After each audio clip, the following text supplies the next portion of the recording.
諗我哋點樣去做本土嘅佛教嘅音樂會做得更加之好咧？咁禪字即係要我哋專注啊，禪同個悅字咧分唔開嘅，有禪就一定咧有喜悅嘅。咁啊，所以我哋就用禪悅去代表今次嘅音樂會。佛教嘅法門啦，都係培養我哋咧叫做身心咧去一致嘅咁樣。佛門嘅早晚課誦裏邊咧，其實就都係令到我哋咧有個禪悅嘅。佛教有句話叫晨鐘暮鼓啦。咁我想表達就係希望表達就係我哋自己要好好規劃自己嘅生活同工作咯。第二節咧就用靈驗就前邊嘅偈頌，我哋稱為靈驗頭。第三節咧邀請一班嘅居士，佢就用一個叫頌缽嘅形式。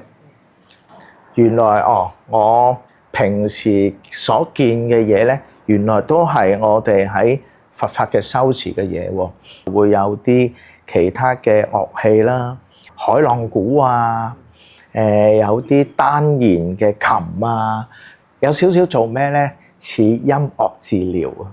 中國佛教嘅梵唄就係一個音樂治療。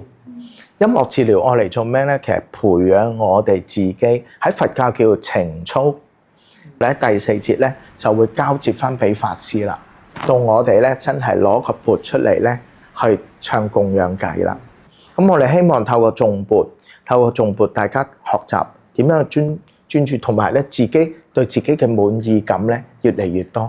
好啦，第二章啦喎，禪門嘅課誦裏邊咧，每個動作每個念頭咧都係培養自己同埋感恩。佛教都有三語嘅派別啊嘛，有漢傳啦，有南傳，有藏傳。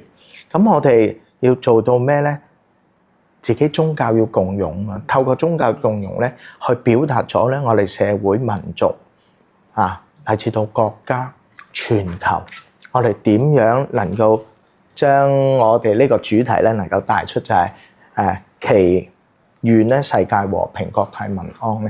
最後一幕咧，我哋就用一個嚴口，有一個叫十方一切剎，呼應翻要感恩十方啊嘛。第二節咧，我哋就用所有法會內壇嘅佛社，一個叫共上堂，一個共下堂，佢都會提到咧用六塵妙供，世間嘅塵境六樣嘢嘅供養，能夠係提升咩咧？